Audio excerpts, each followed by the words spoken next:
Yeah, I wouldn't exactly describe myself as a theme park connoisseur, so feel free to take everything I'm about to say with a grain of salt. But I had a fantastic time at Magnet Land last weekend. Now, the idea behind Magnet Land is that the whole place is just magnets everywhere. Magnet rides, magnet walls, magnet food. The owners of the park certainly didn't shy away from fully executing on the promise of that place, and it paid off in a big way. The amusements and rides at Magnet Land were great, obviously, but the reason why I love visiting the place so much was because of the intense magnetic field generated by the park. You see, I have no capacity to turn off my phone or simply not look at social media, so to have that option literally destroyed by high-frequency electromagnetic radiant energy was so very welcome. Unfortunately, as it turns out, there are cyborgs among us, people with metal knees and pacemakers and the sort, who, for whatever reason, had unpleasant experiences at the park. You know, it's truly a shame that Magnet Land was shut down only 2 days after opening before they had a chance to really sell themselves to the world. Good morning, after eve night, everybody. Cosmoronic number one. I hope you're having a great day. So I'm really worried about... I just noticed that my chair is incredibly rickety. Like, I'm pretty sure it's been rickety for a long time, but I became acutely aware of how rickety this chair is, and I'm really nervous that every time I'm gonna sit up and down, you're gonna hear it. Like, the creaky, rickety chair is gonna become, like, a recurring character in my streams. Yeah, so I figure I probably ought to, like, actually explain what's going on, because for those of you who remember... the Cosmoronic is not like a new idea. I tried it a couple of years ago as a show where I'd get some people on that I liked and then talk to them about stuff. And I did that for like 5 episodes and then stopped. So I'm like a hermit. And I don't like putting in the effort necessary to get people to come and be on a show that I want to do. Or maybe it's not that, but it's... I find that it is probably going to be more reliable for me to try and do something on my own, rather than do that. So that's what's happening now. Basically, I've copped out. I'm just gonna do it on my own because I can't... I don't want to have to put in the effort of finding people to come on every time. And I mean, also one thing about changes from when I did it the first time around, where I recorded it offline and then posted it, that was probably really stupid. That doesn't really make a lot of sense as a strategy to cultivate a show that people are going to be interested in watching. So doing it live seems like a better idea. And so that's like the next big change. That was all very poorly communicated. Essentially, I sat down for a while and thought, I do like the idea of doing a show again and talking about the stuff that I find interesting. And of course, you know, I do other stuff, right? Like I'm on EFAP. That's a show that I really enjoy doing. But I wanted something that was a little, just mine, just for me, where I could talk about the stuff that I find really interesting, like movies and video games, TV shows, the creative process, philosophy, because I'm very well equipped to talk about philosophy. I've read a couple of books. That makes me an expert, right?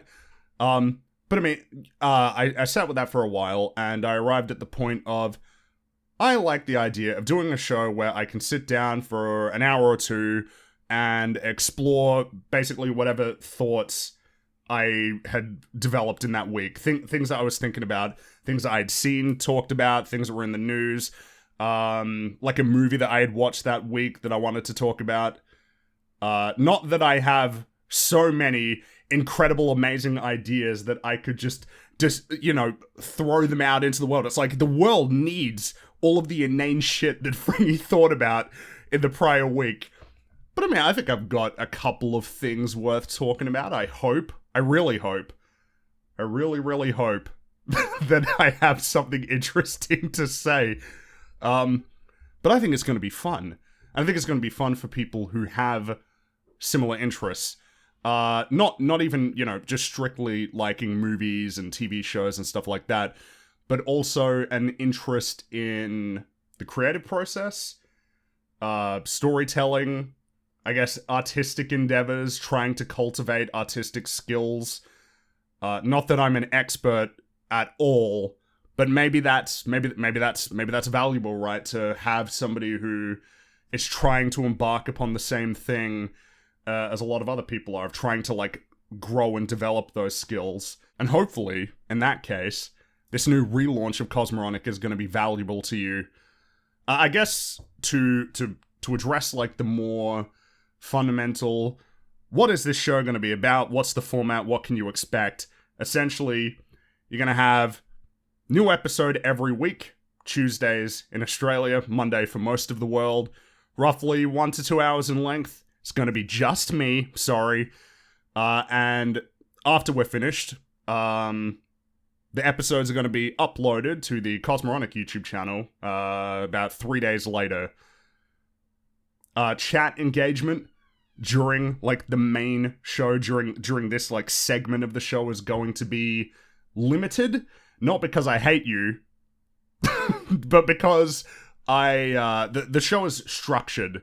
There's like a goal in mind in terms of I want to hit these topics, and I want to do it in a way that isn't haphazard, and I want to do it in a way that will be valuable to people who aren't able to watch it live.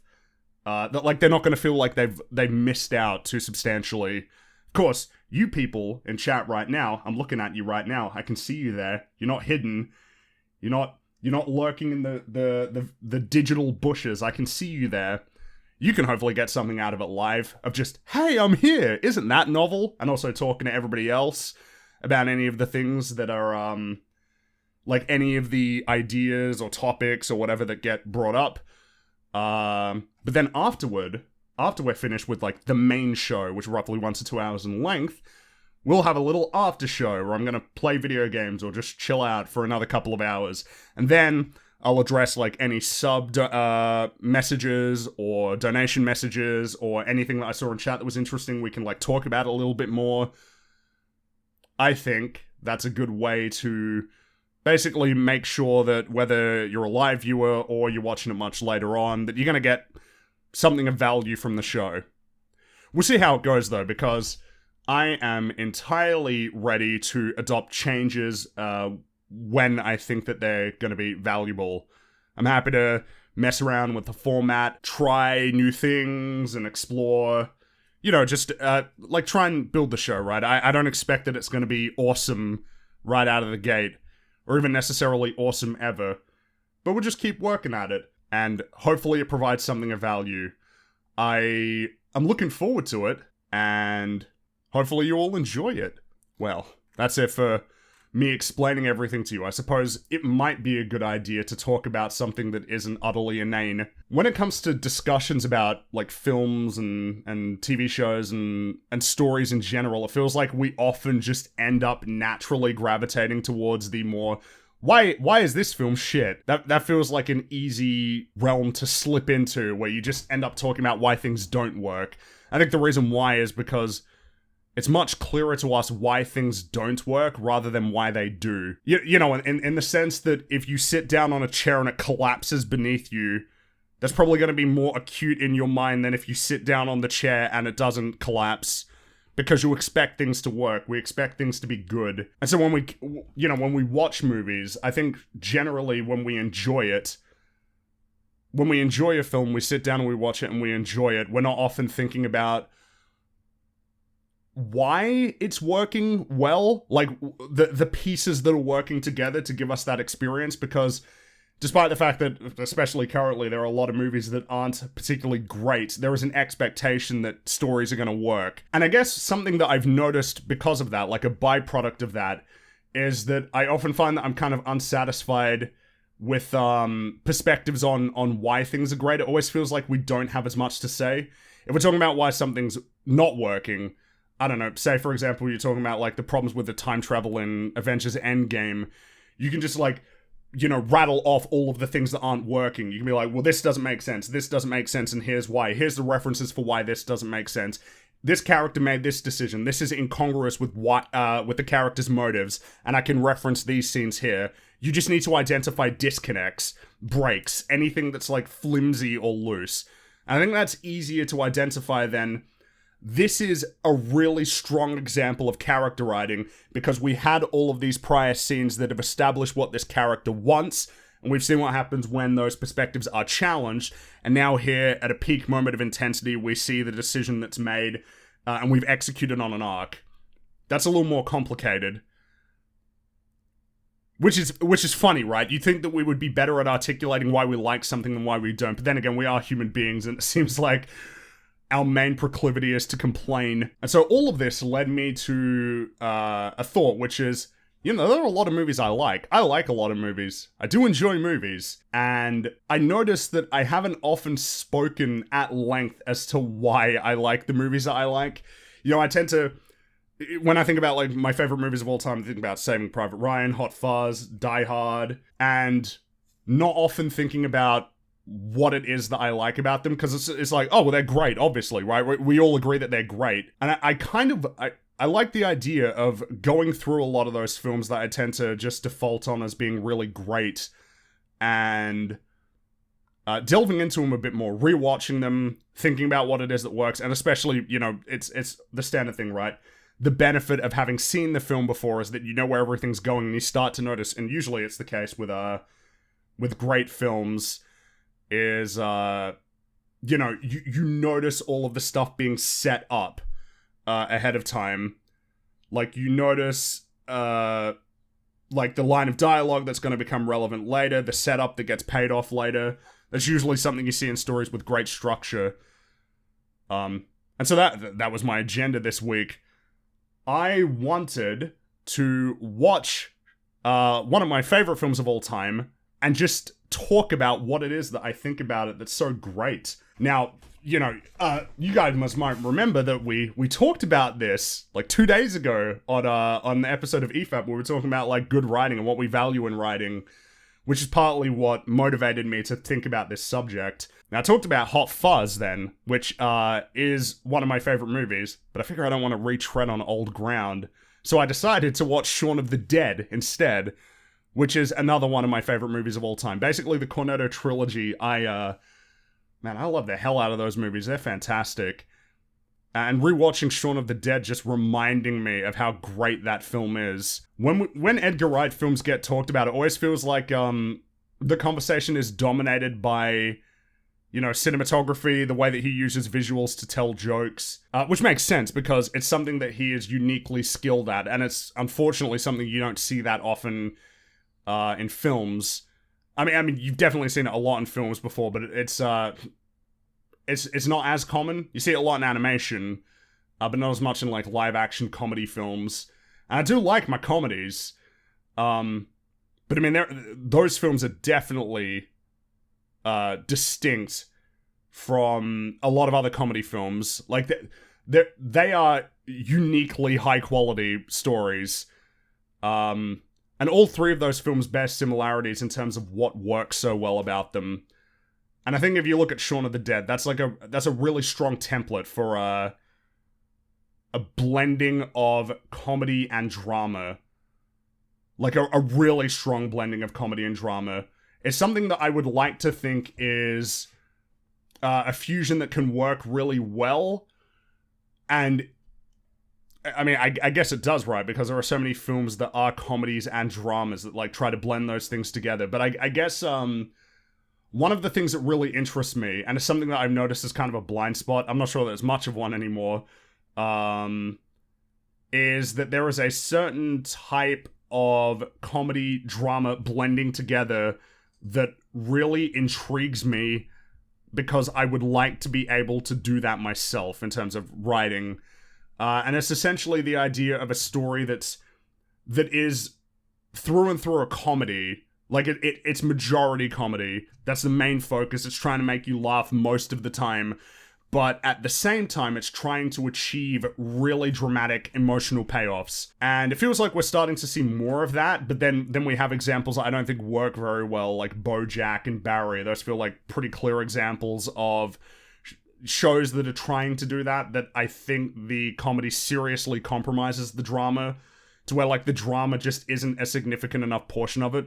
But then when you watch, having rewatched Shaun of the Dead, you remember the jokes. You always remember the jokes from these films, but damn, like, there are some really potent and strong character payoffs in that film. Though I suppose before I touch on that, it might be worthwhile to just run through what I like so much about Shaun of the Dead, and more broadly speaking, the Cornetto trilogy. I mean, comedy is superb, both from a writing and filmmaking perspective. Like, the sheer quantity of high quality jokes is astounding. Like, when you're watching, hey, look, here's your obligatory Simpsons reference. When you watch a show like Golden Age Simpsons, and you have like a minute-long sequence where they're firing like 20 jokes, and basically all of them are working, that's rare, that's tough. That is really, really hard thing to achieve. And yet that's present in Shaun of the Dead. There is so much in terms of jokes. Like, there are so many jokes in that film, and pretty much all of them are working.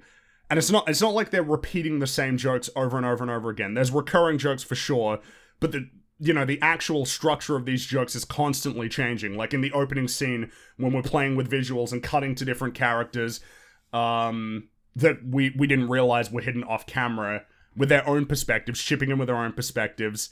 The jokes are changing, but, the more impressive part of all that is that the jokes are building character, which feels like the way that you would want to do it, right? That you have the jokes building. There goes a creaky chair!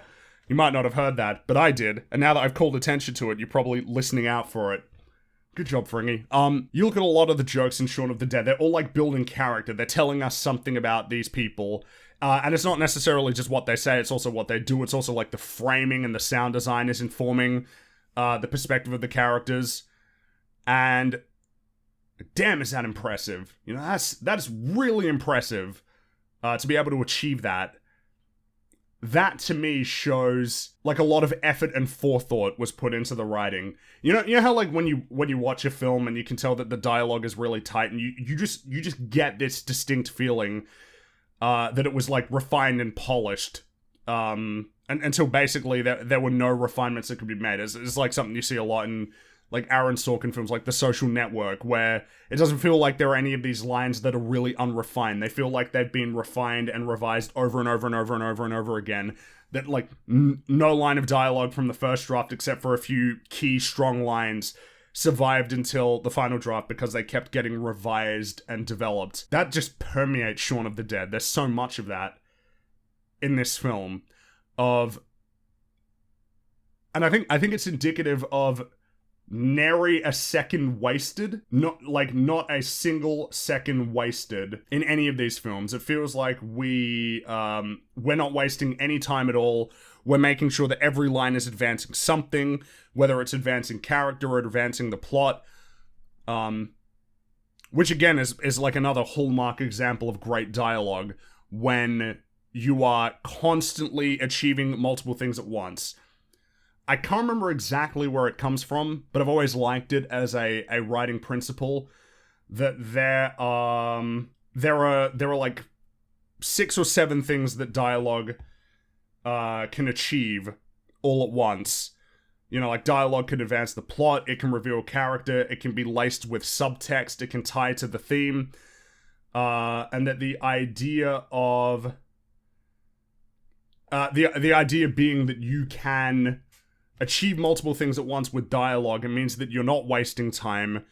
And Shaun of the Dead doesn't waste time, because this film is short. Shaun of the Dead is only an hour and a half.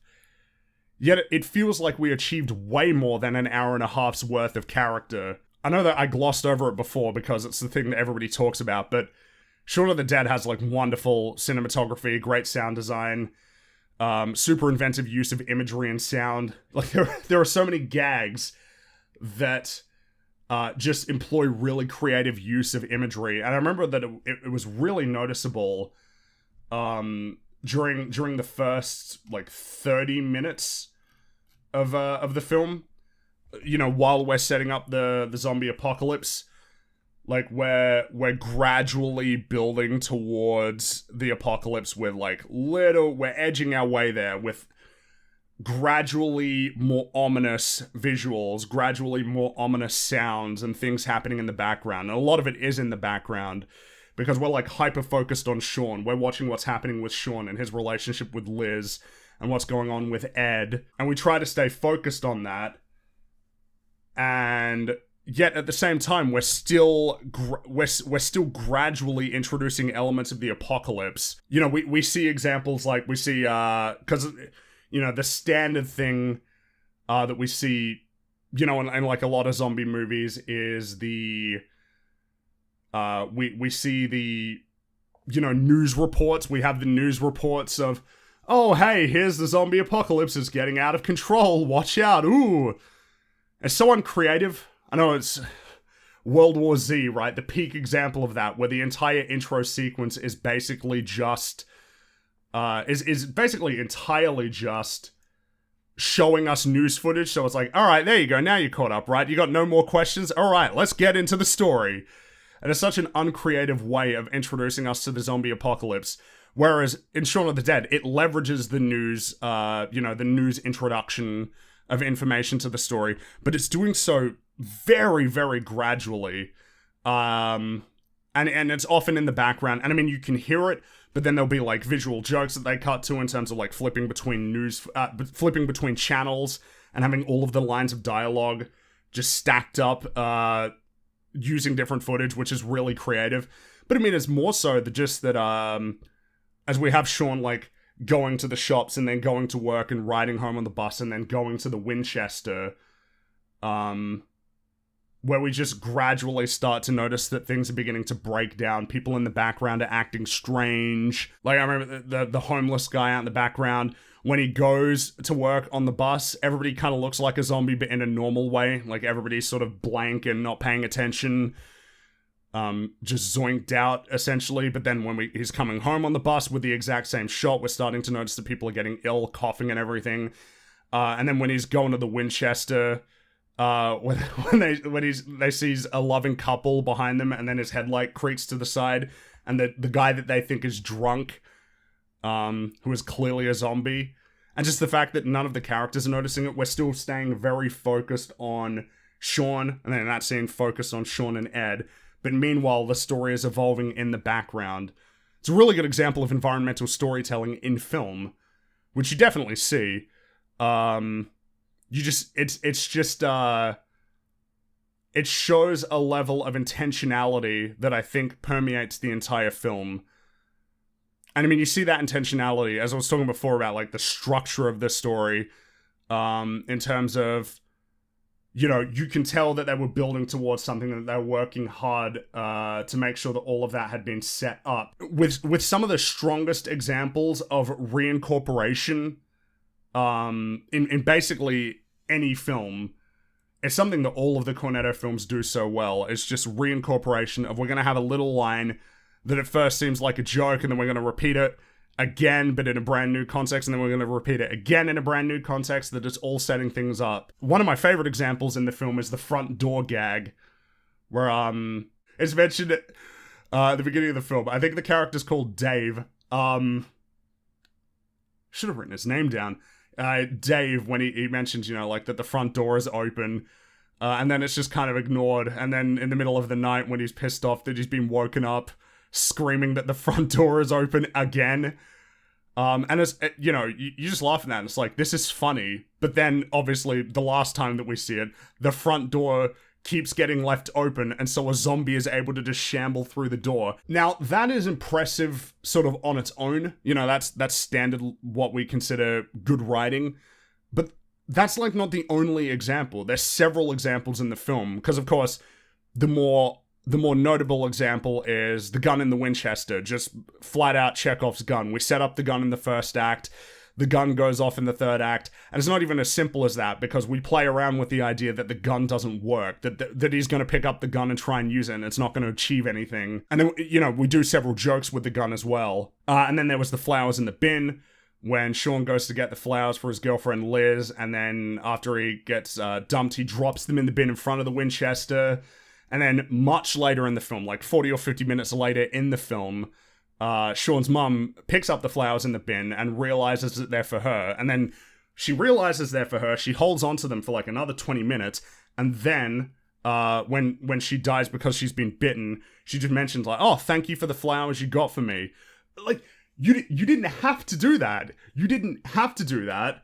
That's an easy thing that you could have missed as an opportunity for storytelling, but it wasn't, because the script is so intentionally written. Like, that kind of creativity, when you see that in a film, it's just so engaging, and it just makes it so enthralling to rewatch, because the first time around, you go along for the ride, and it's a lot of fun, and you're watching the story unfold, and it's great.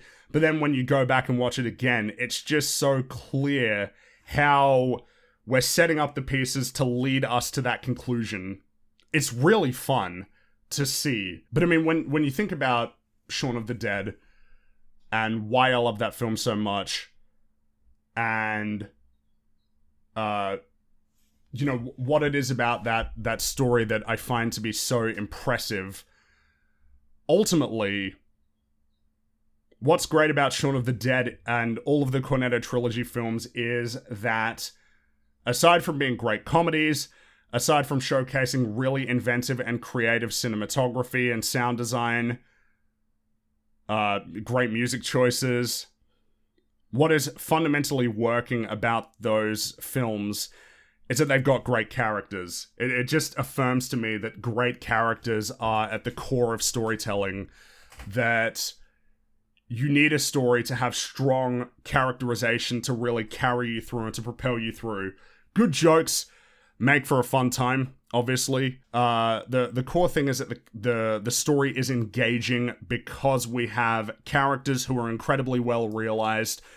Shaun is propelled through an arc. Everybody kind of has an arc in a certain sense, where they start off in one point and, you know, naturally end up in another place. But in the case of Shaun, it's just really strong. It's a really strong central arc. Shaun at the beginning is essentially, he's not really going anywhere with his life. He's stagnated, keeps going to the Winchester with his girlfriend. His girlfriend is feeling that stagnation as well, that they're not really moving forward, that their relationship isn't developing. And you see that stagnation throughout all of the aspects of his life, and how he's not really an active agent in this world. He's constantly passing up opportunities to... He's failing to seize opportunities, failing to, you know, demonstrate his autonomy, try and you know, push, like, for instance, Ed as well, to get him to be more active in his life too, to make an effort to, you know, sort out his damn belch, I can't do it. Sort out his life. And then zombie apocalypse happens, and him and Ed and basically everybody that we see in that story who's like a main important speaking character is really ill-prepared to react to that situation. And in that sense, you know, despite being a comedy, it's really authentic, right? Nobody really knows what to do. As soon as they're confronted with a threat, they just throw their household objects at the zombies. They just grab whatever they can find and toss it at them, and it's totally ineffective. And then, you know, go out into the garden and grab the vinyls to throw them at the zombies because they just don't know how to handle the situation. But, you know, slowly but surely we see that Shaun is starting to get the hang of it. He's starting to realize what he needs to do, that he needs to develop, you know, he needs to take action. He needs to be bold in the face of the danger and you know, go out there and save his mom and save his girlfriend and her friends, to save the group. And he's constantly getting challenged and messing up, but he starts getting more and more competent gradually in the film. Like, for instance, when they get attacked by the zombies on the way to the Winchester, he's one of the, you know, he is the one who's actually fighting them off. Ed's not doing anything. Damn, when you're once again reminded that you should have written down the name so that you blank. The guy who was in love with Liz, they're not doing anything, but he's the one who's going to actually fight off the zombies. And then when they come up with the plan to basically pretend to be zombies to get into the Winchester, he's the one who jumps up and is like, oh, hey, follow me, and then saves the group. And then when the zombies start breaking into the Winchester, this is kind of like the peak of him being fully realized as a person. He's the one who's like, all right, let's use the gun, which we now know works. To fend off the zombies, let's use the pool sticks to attack the bar owner. The external circumstances force in our main character the change necessary to become a hero. It's great stuff. And the reality is that Shaun of the Dead is fundamentally a very different and not nearly as strong film without that character writing. Ultimately, Shaun of the Dead is just not the same film. It's a really strong comedy. It's really fun to watch as a comedy, but what really propels it and props it up and makes it such a great film is that there is a strong focus on building character, and that strong focus on building character is just a core component of the film. Like, it permeates all of the decisions that were made in terms of the jokes that we're trying to tell, the focus of every scene, you know, what's happening in the film. I think Shaun of the Dead is such a strong example of intentionality in the writing, which I know that I've said at this point a few times, but I feel like it bears repeating that is just such an impressive aspect of that film that gives it a leg up and really makes it, you know, one of the greatest films ever made, frankly. I think it's one of the best films ever made. And it's a strong example of marrying comedy and drama without one coming at the expense of the other, which I find really interesting and compelling, and it's something that I would like to be able to do myself. But I mean, I feel like it would always be hard for basically any film at this point to top the Cornetto trilogy overall. I do think Hot Fuzz is the strongest of the films, but I mean, Hot Fuzz is remarkable in terms of the amount of reincorporation in that film and the structure of it, and of course the caliber of the jokes. But even The World's End, which I know at this point I would say that The World's End is underrated. That's a film that a lot of people don't seem to hold in particularly high regard, that I think personally is really good. And all three of them have those cores of, we got a couple of main characters that we're going to propel on an arc, and that arc is essentially going to be forced through a significant change in their external circumstances. You know, pretty fundamental. But I mean, you know, fundamental story ideas executed really well, that's all you need, ultimately. Simple ideas executed well, you know, they're always going to be more valuable, I think, than a really convoluted, crazy idea that is just executed poorly. It's not about the ideas, it's the execution. I mean, Shaun of the Dead is so well executed, it's pretty astounding. If you haven't seen Shaun of the Dead, which I think it would be surprised if people haven't, especially if you're a big fan of film, that's like one of those essentials, I would say. If it was like Shaun of the Dead and like all of the Cornetto trilogy is very much propelled by word of mouth rather than, you know, mass appeal, because all of those films, I'm pretty sure that collectively they didn't even make more than 200 million, which is damn. More people should see those films. They're great. God damn, if every film was as good as Shaun of the Dead, I'd be very, very, very happy camper. You may have noticed I've been playing a lot of Halo Infinite over the last couple of months.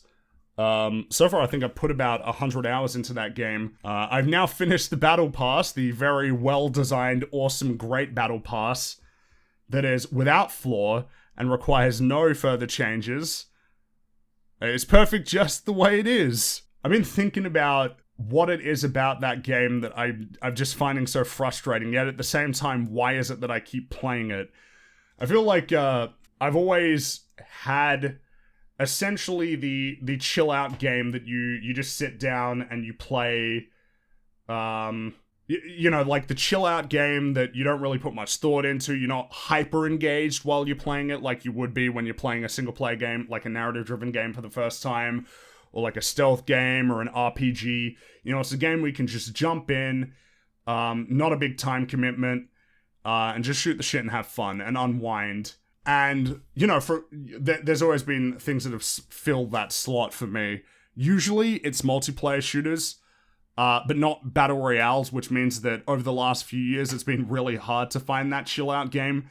It's part of the reason why the MCC, I think, became that game for me, is because it is more reminiscent of what used to be the games I would consider to be like my chill out. I'm going to relax and play some video games and have fun. All right, careful. I'm now going to readjust my positioning in the chair. Hey, you were quiet that time. Thanks. But then Halo Infinite came out, and that was going to be the chill out game. That was going to be me fun. Oh, yay, here I go. I get to relax and unwind and just have a good old time. And I did for a bit. I did for a little bit. I should say a little bit. I was having fun with that game for a while, but it, and it feels like everybody's having fun for a while. I remember when it came out, everybody was talking about how great it was and how much fun it was. Halo's back, yay! And here we are about 2 months later. I think the player base has fallen by something like 80%. It feels like more and more people are dropping off. It feels like it's not dominating the discourse like it was before, which I guess is inevitable when we're talking about video games.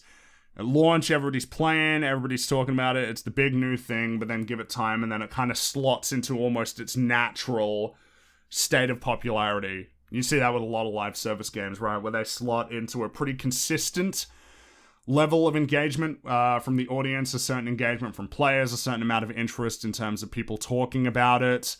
And unfortunately, it would seem as though Halo is now slotted into a place where it is really not that prominent at all. It seems to be getting beaten out by a lot of other older games. I think Destiny 2 and like Warframe, and of course a lot of the top games on Steam like Team Fortress 2 and Dota and Counter-Strike are all more prevalent right now in terms of how much people are playing them. But it when you think about particularly this year for that genre, multiplayer shooters, this was Halo's time to really break out and become the big popular game, the big popular competitive shooter of the time. Because Call of Duty Vanguard, I've heard nothing but bad things.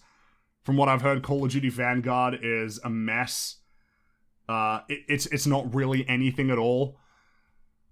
And Battlefield 2042, well, I'm pretty sure at this point, I think the player base has dropped below Battlefield 5. Battlefield 5, a notoriously controversially unpopular Battlefield game, has now surpassed 2042 because of all of the issues with 2042.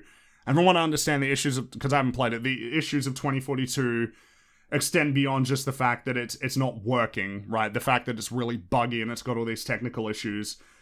That some of the things that people are complaining about are, include like design choices, the operator system, the microtransactions. I think they recently took out a game mode as well, which feels like an odd choice to just remove more options. And someone's mentioned that Battlefield 1 has more players in 2042 now as well. It's like, oh boy, that only 8,000 people are playing Battlefield 2042. Yikes. You see what I mean, though? It's like, I guess it means Halo's doing better than Battlefield in that regard, but it feels like this was the time when two of your biggest competitors in this space are just not, they're dead on arrival. There's not engagement, there's not interest. And, this is the time to capture the audience, to come out strong. Halo's been gone for about 6 years, because Halo 5 actually came out in 2015.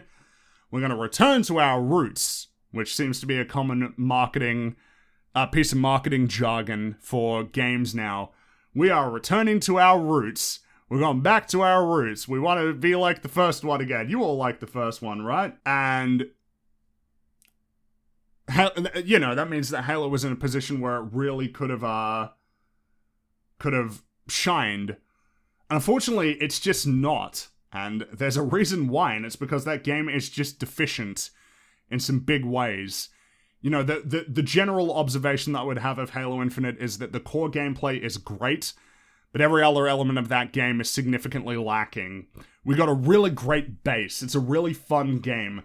As a shooter, it's got strong mechanics, a really fun sandbox to play around with, fun vehicles, and weapons. Not the armor abilities, just the equipment feels way more well integrated into Halo than it ever has been. I mean, the grapple is super duper fun. Love using the grapple. It's a really strong base, and I can see from this base building something that is not only great, but also popular. I think that there is still, even in the era of Battle Royale games, that there is still an interest in this type of multiplayer shooter. Competitive objectives and just like team, Slayer, team deathmatch. That there is still an interest among gamers in that type of experience. Unfortunately,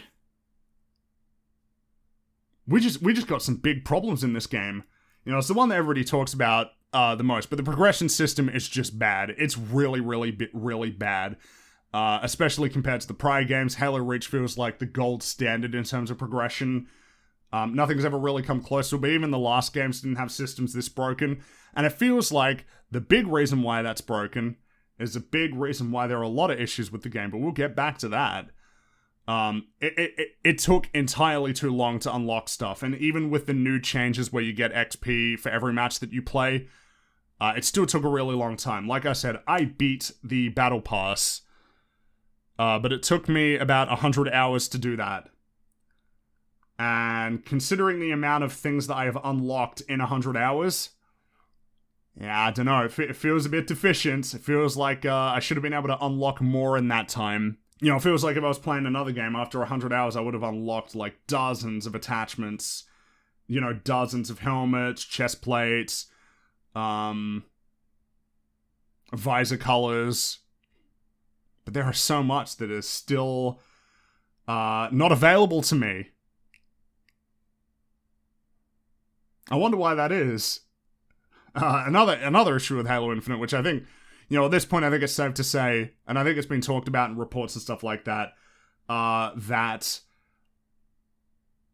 Halo Infinite, that game went through some intense crunch to get out on time, and there was a lot of stuff that was cut, and that something must have gone wrong, right? You can see that in both the campaign and multiplayer, that something must have gone wrong in terms of like that there was a big reset in development, which would explain the lack of content, because there is not enough content in this game.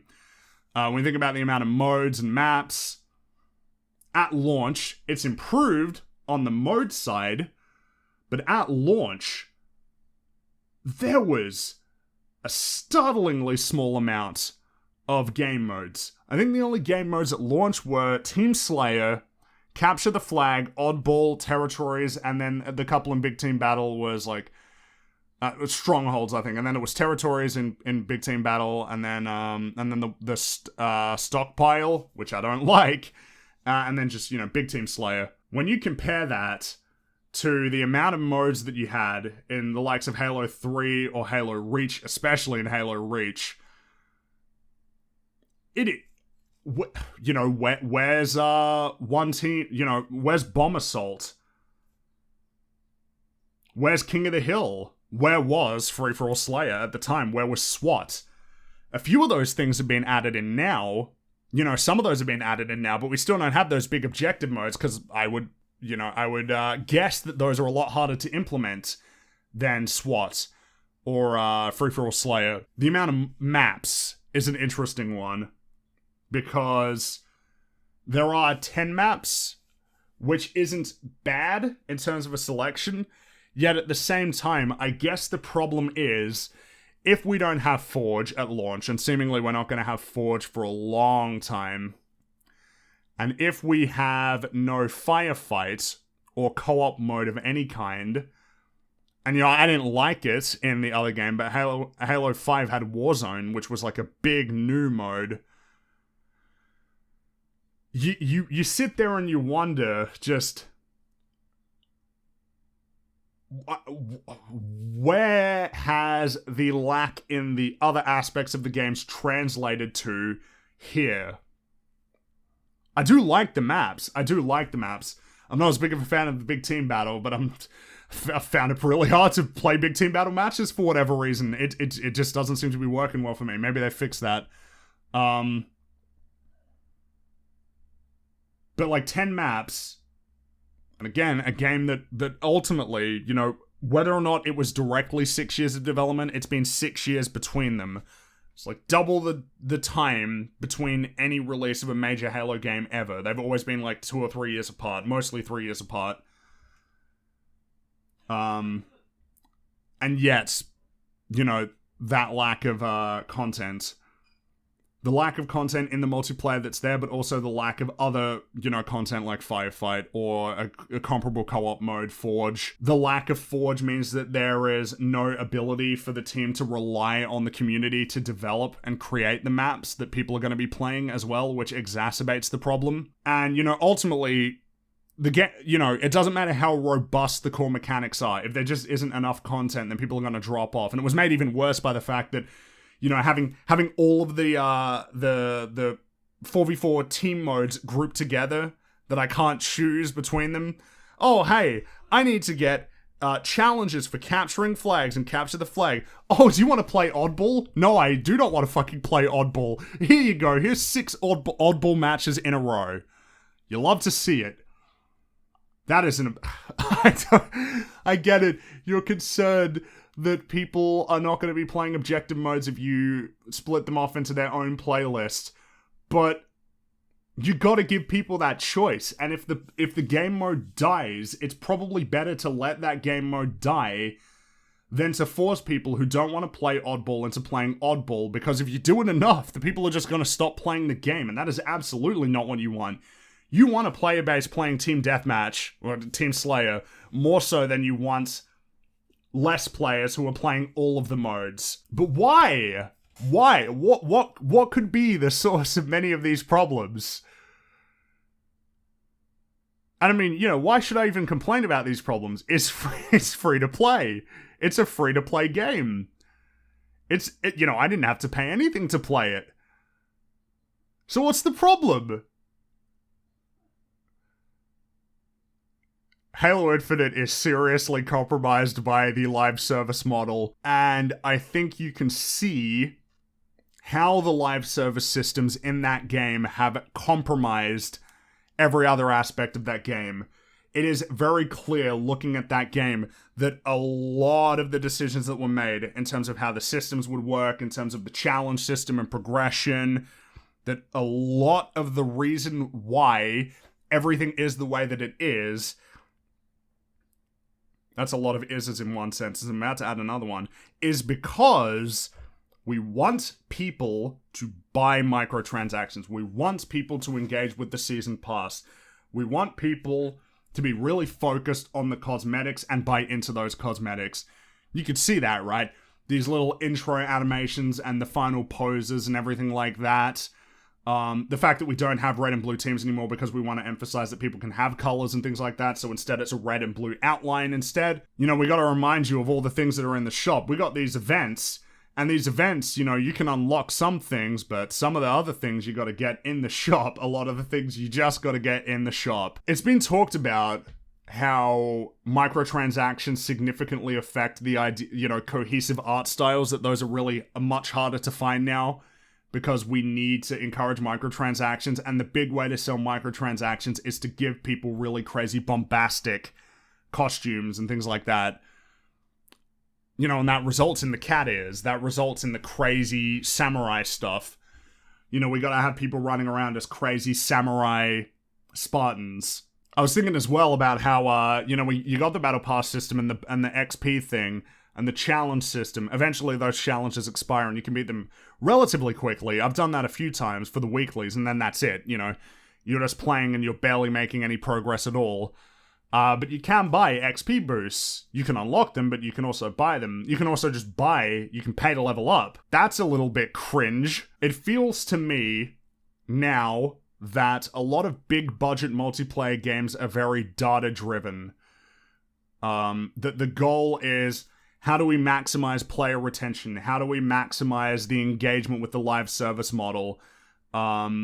Because the more that we encourage people to come in and play every day or every week rather than, play a lot on one day, is because we want the people immersed in the ecosystem. We want them in the ecosystem paying attention to what's going on, constantly checking the shop to see what new items are available, constantly seeing amongst the other players the new things that are available to them, the new cosmetics.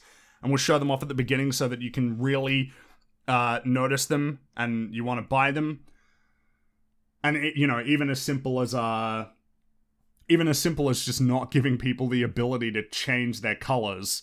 You see these other cool colors and combinations that you really want. We want to keep you aware of what is in this game, and more importantly, what there is that you can buy in this game. And it feels like you lose something when you have that kind of focus. That something is compromised and lost in trying to focus on doing that. You know, you watch the old devlogs, the vidocs for like Halo 3, and, you know, it's often talked about of, you know, we got to think about how to make sure that this map is fun for the thousandth time. Man, that's thousandth. That's a hard one. The thousandth time. There you go. You got it. Good job, Fringy. And, you know, how the goal is always, we just want people to have fun. We just want people to have fun. Now, of course, you know, it's always been a business. You've always wanted people to buy stuff. Even back in the day, you know, there was still like, we're going to have DLC packs that we want people to buy. We're going to throw those out there into the ether for you to buy. And, you know, there was a goal of making money still. But it feels like the focus has now become, how do we make sure that players keep coming back? How do we retain the players rather than, is this game fun, ultimately? Like, fun is important in keeping people coming back. You need to make a game that's fun so that people come back.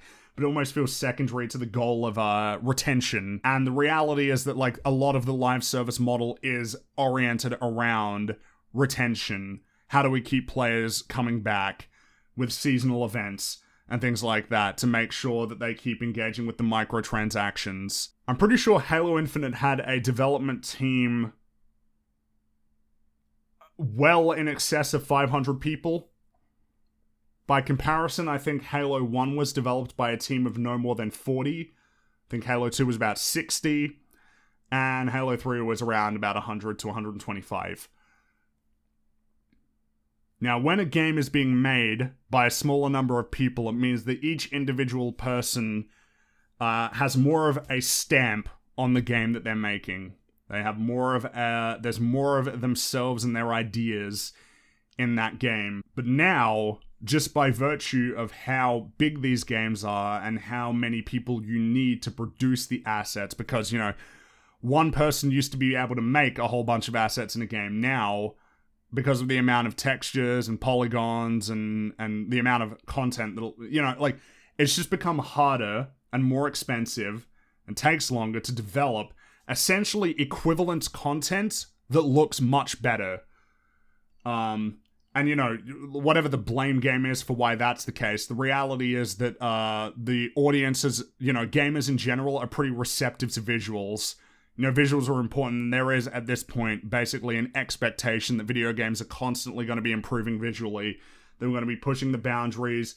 We're going to be trying to achieve super high fidelity, and that's the trade-off, right? You need way more people to make these games, more money, and, you know, that I think it's fair to say that once you reach that point where you're making games that cost, you know, like $200 million, a team of 500 plus people that needs to be delivered for a company that's trying to sell a platform, or you know, in the case of not Microsoft or Sony or something, a game that needs to deliver profits for the publisher, you are gonna inevitably lose maneuverability as a development team. You just are. You're gonna lose that maneuverability. You're gonna lose the spontaneity because you can't afford to be spontaneous. You need things to be delivered on time, and when you got so many people working together and so many moving parts, it needs to be well planned. You need to make sure that everything is getting done. It's getting done on time to hit the target, and whatever deadline's been set for you, you gotta make it happen. But there is a cost to that. You know, there is a cost to that process. And I guess to address the point, you know, the game did have a rough development cycle. So even with that goal of trying to make sure that it was, you know, delivered and stuck to a timeline and everything like that, there was still that issue of things going wrong and things messing everything up.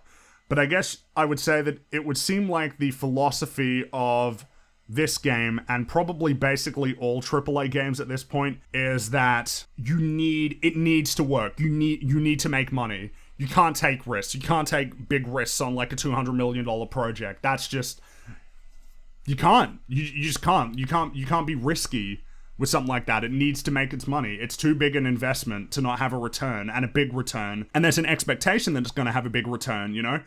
It's not as simple as just making money. It's never as simple as just making money. You know, opportunity cost is a big aspect of business, especially for these big corporations. You can't just make money. You need to make a lot of money. You need to make a lot of money, because that money could have, you know, the money that was spent on your development could have been invested somewhere else and yielded a greater outcome. So there's a lot of external pressure to deliver profits and an inability to be flexible in the decisions you're making in terms of messing around with new systems or trying really crazy ideas like they used to just have the ability to do, because you could try something new and make it work in a really short amount of time. You can't really do that anymore. At least, you know, it's probably worth clarifying, right? I'm not a video game developer. This is based on my understanding of how video game development works, like a AAA level versus middle market or indie game level. But I feel like you can see the consequences of that. You can see that in the way that the game has come out. It feels to me like a game that has been heavily dictated by external pressures. It needs to be a live service. It needs to be free to play. We need the engagement. We need players coming back every week, and we need to maintain a certain level so that we can maintain a level of microtransaction sales so that we can, you know, show these profits to the shareholders and say, hey, we did well. We're successful. We're doing a good job. But where do you go? You know, where do you go to recapture that magic that it feels like you had in the older Halo games that you used to have in the older, bigger budget, you know, at the time, bigger budget games? Because, you know, back in the day, like on the PS2, big budget meant like 20 million or something, you know? Like, big budget didn't used to be that big a budget. You still had pretty small teams, relatively speaking, that could try really crazy, innovative things because they turn around a game in a year or two. You know, most like 3 years at the time, just because of the, you know, whereas now, like Red Dead Redemption, how long that, it was like 8 years, right? Or something, you know, something along those lines, like at least 5. Meanwhile, they were turning around Vice City in a year after Grand Theft Auto 3. It would seem like where you go now for that experience is the middle market. And the middle market, which is now thriving thanks to Steam. I always hear good things about like Mordhau and Vermintide 2, Killing Floor 2. You know, these games that kind of slot into the market where they're not like, they're not what we would conventionally class as indie games. You know, like pretty small games developed by like a team of no more than 10.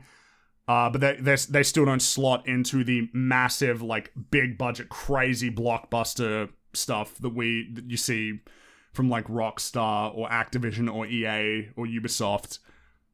It feels like there you've still got that spirit of spontaneity and less of a, you know, because of the structure of a lot of these companies, a lot of them are independent, there's less of a profit incentive at play.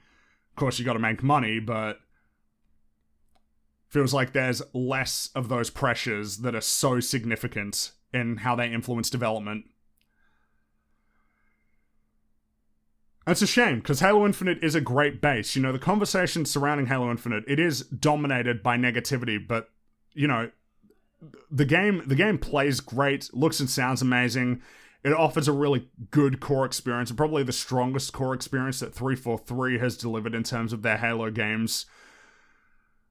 You know, it's a coherent and cohesive game at its core that needs fixing. It needs tweaks. It needs more content. It just needs work in terms of buffing it up and making it more of something than what it is. It's just not there yet, which that's not a bad place to be. You know, a game that has a really strong core where you don't really need to be changing anything about how the game works. There are probably things that need fixing, like the melee system is a little bit wonky at the moment. But I mean, that's a pretty minor problem compared to the issues that you could be having. Like if you had entirely dogshit maps or just fundamentally broken mechanics that need significant tweaks, leave you in a much worse place. And Halo Infinite doesn't really have those problems. It's a really good, strong base. But it just needs more. It needs more content in the form of maps and modes, and that'll happen with time. But I guess the concern is, are people going to be dropping off by then? Is there going to be much engagement by then? How many people are going to be sticking around to see that? You know, your core Halo players are probably going to be sticking around because they're following them on Twitter and paying attention to what's on Reddit. They're engaged with the community, so they're aware of the changes, and they're going to be there, and they're going to be patient enough to wait. But the more casual player is probably just going to move on to something else, and then they're going to lose track. They're not going to be aware of what's happening. They're not going to be aware of the updates, new modes. How do you get that information out? Do you rely on word of mouth? Because word of mouth is going to be harder to rely on if you got like less people playing the game than you want. Is there a point that this game will reach where it will become exceedingly difficult for them to pull it back? I get worried that there is. I get really worried that there is a point that they're going to reach where they won't be able to pull it back and fix it. Where the game will be great, but there just won't be enough people paying attention. And if not enough people are paying attention, and then that means that they have to start winding down support for the game, that would be a real shame. Because I could see a really great time where we have Halo Infinite, and it's got like 20 maps, a whole host of modes, maybe new modes, aside from even just adding the legacy modes like King of the Hill and Bomb Assault, and like Team Snipers. And, you know, why isn't there a mode that is just slingshots, like grapple shots and swords? You know, why doesn't that mode exist? Or rockets and reflectors?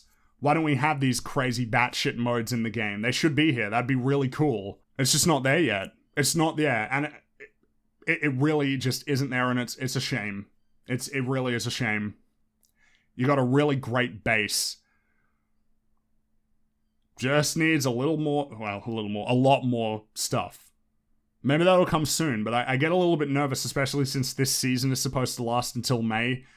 I've already beaten it in terms of the battle pass, and I'm not buying the microtransactions, no way. And I guess that touches on probably the last thing I want to say on this. I played a lot of Halo 3 in MCC, and I never really cared about unlocking stuff. It was not something I was thinking about. I was just jumping in because I had a lot of fun playing Halo 3. Halo 3 is just a fun, fantastic multiplayer game. I just jump in, shoot the shit, have some fun playing that game, just for the sake of playing it, you know? Halo Infinite is very clearly and significantly built around the progression system, and I wonder how long I'm going to keep playing that game now that I have nothing left to unlock, which was the main thing propelling me, and I think a lot of people, forward, because of the way that that game is designed. What's going to happen in a week? Am I still going to be playing in a week? When other people finish, are they still going to be playing in a week? Is the game, the core game with the modes that it has available, robust enough in terms of the content that it has to offer that people are going to keep playing even when there's nothing left to play for? When it will be play for the sake of play. Like it is for me with Halo 3 and, you know, the old Halo games. And a lot of the games that I really enjoy. Time will tell. We'll have to see. But fingers crossed that they can turn it around, because I really do like that game at its core. Well, wasn't that a fun little adventure? I hope you all enjoyed that, because, oh boy. There are so much to be said about movies and video games and the creative process and all manner of philosophy, all manner of things worth exploring in this here little cross-section of space. We'll be back again next week with a new episode, new topics, more stuff about movies and all manner of things. We'll continue playing with the format and seeing how it goes, and hopefully refining everything. But hopefully you all got something out of that. Thanks for dropping by. It's been a lot of fun. Have a wonderful day, everybody. That was Cosmoronic number 1, and I will see you next time.